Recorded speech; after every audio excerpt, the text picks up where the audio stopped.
everyone, and welcome to the Brewer Spotlight. I'm your host, Ed, and today I have, if you can introduce yourself, sir. Jim Todd. Jim Todd of Boss. Jim, how long have you been brewing, and how long have you been a member of Boss? 14 years I've been brewing, and I've been a member of Boss for 13 years. All right. And what was that first beer that you started with all those years ago? What was that one that started you down the rabbit hole?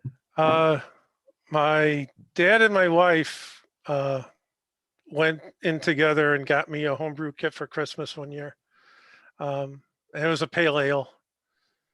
Okay. And I don't know if it was like old liquid extract or what, but it ended up looking like an Irish red. It was not pale at all. All right. Well, how did it taste though? I mean, how did it go? I thought it was decent, but it wasn't. It wasn't very good at all.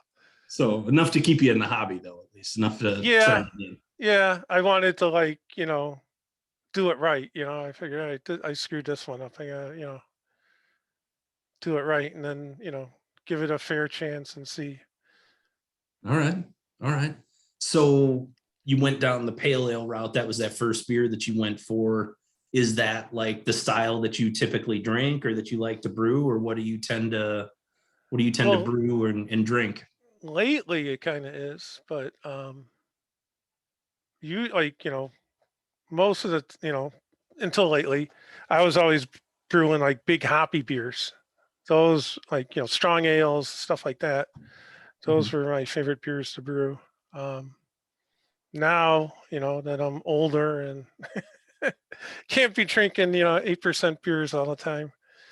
I always have now an English pale ale on tap. I really like the recipe, so I got a recipe I always have on tap, and I'll switch the hops out or tinker with it a little bit, but it's basically the same recipe. So just a core recipe, and then you kind of mess with it from different things. Yeah. All right. What would you say is your overall brewing philosophy? Like, what are you trying to do with your beer? Are you going for full flavor? Are you going for balance? Are you going for competitions? Like, what do you tend to go for there? I like hoppy beers, so I've spent a lot of time trying to figure out, best way to do hop additions to get, hop flavor. I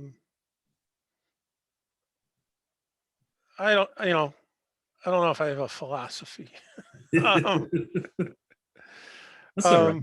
But if you like hoppy, you're going for supercharged, kind of hop forward beers. Yeah. I mean, now, I'm more about balance and not, extreme stuff. Like, when I was younger, when I first started out, I was like all into like extreme beers, like, either high gravity or, high IBUs or, and then I, wised up and realized that everything has its place, right, Jim? Come on. Yep. I was gonna say we're gonna get into this one here in a minute. So I'm want to go extreme. We're gonna take it there. What in your brew day, in your kegging, in your bottling process, do you have like a favorite piece of gear or like the tool that to end all tools for you? Like on brew day, like I have to have this, otherwise the brew day is terrible. Not so much a piece of hardware, but it's more software. Okay. I have a spreadsheet that I've developed over the years that's got, I don't know, probably 25 tabs on it. So it's everything is in there. So I use that to not only like keep track of all the beers I brewed, but I have my mash strike water volumes and stuff are in there, and my water chemistry, and Just all the little stuff that I need, like my efficiency. So I use like a igloo cooler for my mash tun. Okay. So and I'm kind of set on how much I can put in there. So when I brew a bigger beer, um, I don't really keep the same water to grain ratio. So you know lighter beers are going to have a low a higher water to grain ratio, and Like a a thinner bigger mash. beer is it's going to be thinner mash. Bigger beer is going to have a thicker mash. Okay. Yeah, I mean, I just let that fall where it may. I don't. Oh, you don't try and design it that No, way. I like so when I first started brewing, I learned batch sparging from Denny from his website, and so basically he said, obviously, try to aim for half your water, you know, in the mash and half the water in the sparge. You can't really do that, but you get to get the same amount out. So I try to get I have 8 gallon pre-boil volume. Mhm. So I'll go for 4 gallons getting that out of the mash, and then 4 gallons from the sparge. And whatever that grain water to grain ratio is to achieve that, it is what it is. I don't sweat that. And then you've kind of cobbled this spreadsheet together like on your own, like over time, so you don't use Yeah, other people's software or anything like that. yeah. So well, I still I have a real old version of Beersmith Okay. um, that I use, but um, a lot of stuff I do is in that spreadsheet. Okay. Very cool. Very cool. What would you say is like the best piece of advice that you could give to a new brewer just starting out? Like, what's that one thing that you want to really harp on to help a guy or gal uh, improve their beer, or send them on their way for If brewing I success? mean, obviously, if they're just starting out, um, there's a couple, basic, things that, they need to do. One is, sanitation, you know, everyone says that. And the other is fermentation, temperature control. If you can get those two things nailed, you're 95% of the way there. Mhm. Um, I would say once you have your system down and you kind of know what you're doing, um, I would say don't obsess over um, what I like to call brewing dogma. Like there's only one way to do something. I don't believe in that at all. There's more than one way to skin a cat, and do whatever works for you and your system. Okay. I like And that. I've learned that over the years. I mean, just from watching other people brew, you pick up pointers from other people that are like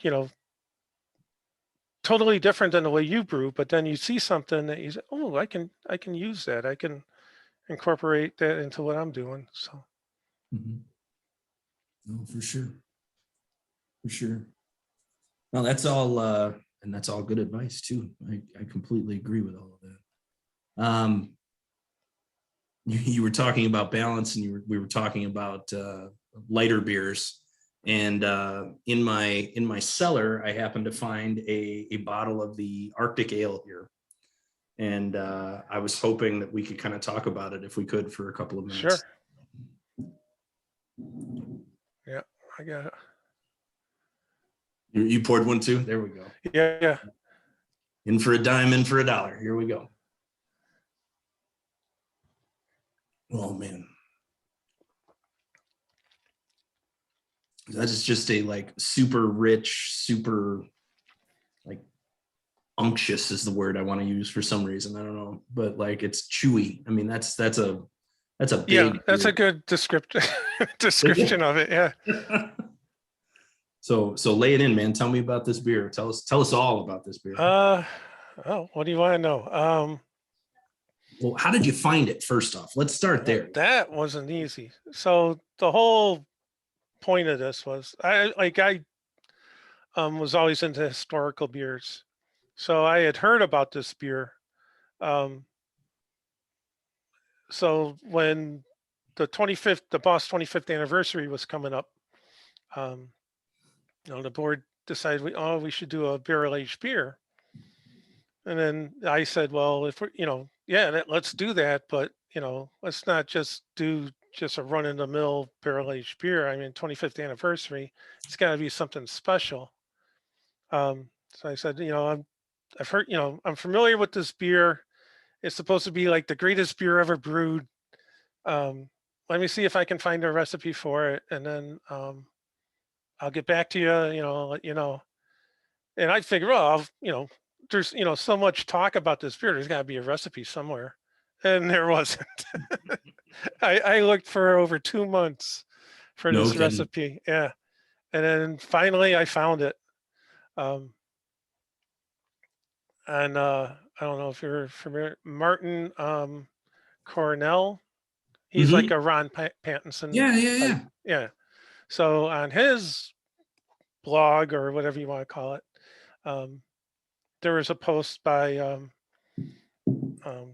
the guy that actually did a lot of research into Arctic Ale and um, came, found the bottles in Alsop's basement.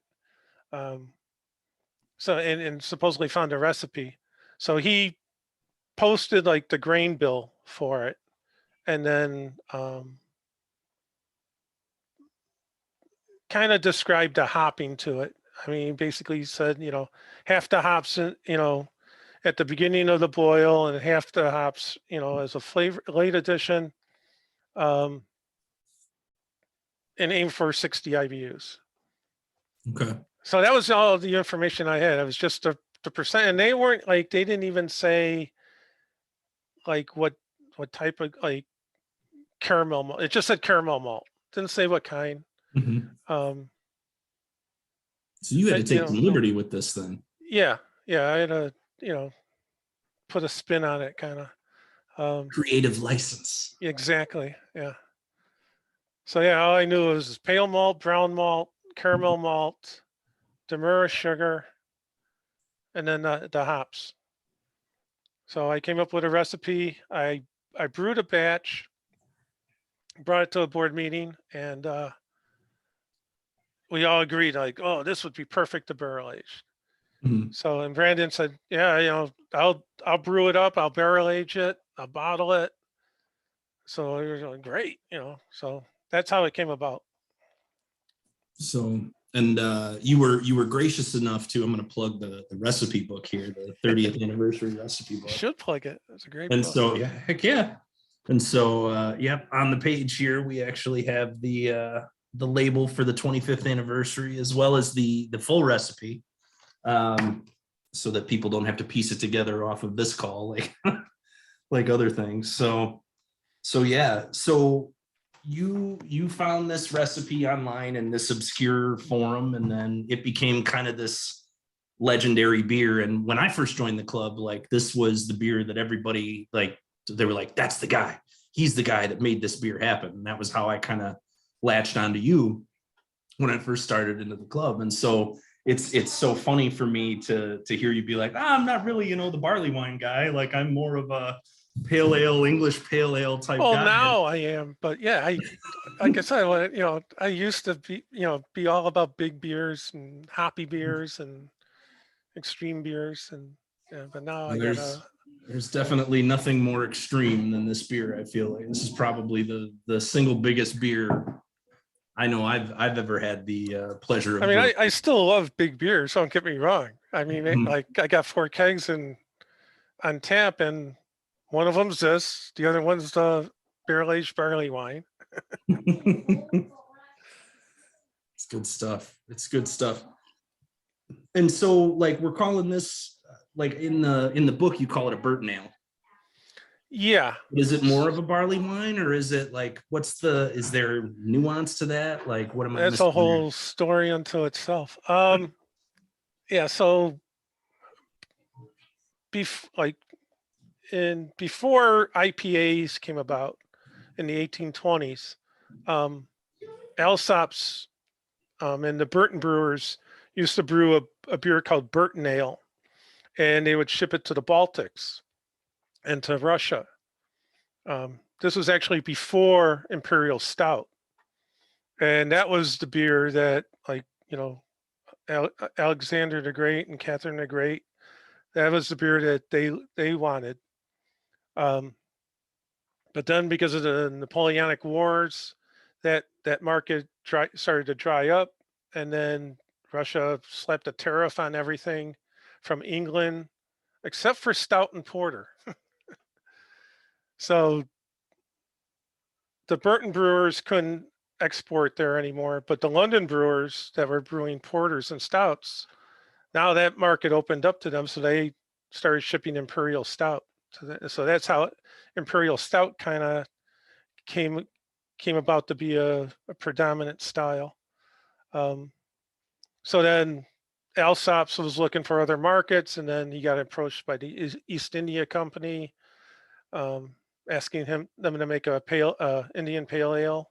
So that's kind of how that all. So like so many styles like evolved from Burton Ale. Yeah, it's amazing to me. Like, so once they also started brewing IPAs, they took the Burton Ale recipe, which was Arctic Ale, is a dark brown, big, beer, and they changed the recipe because they were going to sell it domestically. So they changed it to 100% pale malt and much hoppier, and that beer eventually evolved into barley wine. But Burton Ale, breweries still brewed it into the mid to late 1800s, and they would brew different strengths of it, but gradually the stronger versions started dying out, and then there was Burton Ale brewed up until like the 1950s, just like a regular strength beer, but then it disappeared. I love hearing all of that stuff. It's just something I've never really gone down the rabbit hole on in terms of the history of different styles and different brands and stuff like that. You could be a whole separate web series off of that alone, I'm sure. Yeah, I'm kind of a history nerd, so I get into that. No, I dig it. I dig it too. Like I would love to do it. It's just, I don't feel like this is the form. Yeah, it takes the time. I just want to drink and talk to my friends. Okay. That's how this goes. You start reading 18th century brewing books, it's like, why are they using F's as S's? Like, what the hell? Trying to read that crap. Yeah. It's because they've been drinking big beers like this and they start slurring the words. That's how that goes. What did you say? I'll write that down. Now, this is actually, at least mine, is really tasting good. Like when I had this, I don't know, when was the competition? Back in November? Mm-hmm. Yeah, second week of November. So probably like early December, I had some, and it was like really hot. The bourbon and the alcohol from the beer itself seemed, really hot. And I entered this in the competition and I got dinged for that. So I had to taste it to make sure that I was like, yeah, it's definitely really hot. But now this is really, I don't know, it's much better. It doesn't seem that hot at all. I mean, this batch is brewed in 2019, and then it was barrel aged for 14 months. And we pulled this July of 2020. And so then now we are a full, we're into 2022 now. So, I mean, we're in 18 months since the barrel, and we're still pulling heat off the barrel a little bit, but like, I mean, this beer to me, like, it's just, I'm sitting here, I'm holding it as I warm it, because I noticed that heat's more pronounced when as cold as the beer is. But the beer just opens up and just is very, it's when very this warming. warms up, it really, like, the flavors really start to come through. Mm-hmm. You really get wonderful, it's a neat like trick. the chocolate and the vanilla and all of that oak and bourbon kind of shines in that brown malt base, and on the hops, I mean, for a 60 IBU beer, I mean, still pretty minimal. I mean, it's there to basically balance the sweetness. Otherwise, this thing would be, you'd be, exactly like eating a candy bar almost, So, but no, I was truly thankful to be allowed to brew this, with so many other brewers and to go into the barrel like that. So, just a wonderful experience all the way around. So, for those of you who have not had the Arctic Ale, whether it was through Hailstorm or from Jim or any of us that have helped brew a batch of this, like, go out of your way to try and get a bottle of it, or at least get a taste of it, because it's like no other beer you'll ever try. So truly amazing, and thank you very much for not only allowing us to doing the research for it, but also sharing the recipe with everyone in Boss here. My pleasure. It's a historical beer, so it's like that was like one of the, like, when I was researching it, that was one of the things that came up was I guess, like, camera, they got their shorts all in a bunch because there was a beer tasting in London that they weren't notified of. Somebody opened up a bottle, like one of the bottles that they recovered from Alsop's basement, and they were gonna sue the guy, and it, like, the guy that, like, ended up being the guy that opened it was the guy that discovered them in the basement. So they think it's like some kind of state secret, but I think it should be shared. So I've given this recipe to John Dalton and Dave Personaire, and I know they've brewed it, I think, a couple times and barrel aged it. And I think John Rees too, I gave it to. Yeah. I got contacted by some guy in California. I gave it to him. I don't know if he ever brewed it, but we might end up with more contacts after this. Who knows who will see this on our YouTube channel and then decide, hey, we should reach out and see if we can get a hold of that recipe, because it is something else. It's a magical beer. Yeah. Yes, I would agree. I can tell my face is warming as I'm talking to you now. And I'm not even halfway done with the bottle. It's like, ooh, boy, we're in for a night. Yeah, that's why I love having it on tap, because I can just pour a few ounces and I don't have to make that commitment to a whole bottle. Yep, and I'm the opposite. Like, if I had it on, 3-4 ounces at a time, it'd be gone by now. Like, I would have been done with it, and I would be in a lot worse shape. But if I know I have to commit to a bottle, I can manage my expectations a little bit better. So that's how we're going to do it. So on that note, this has been your Brewer Spotlight. Again, thank you, Jim, and cheers, everyone, and happy brewing. Take care. Thanks.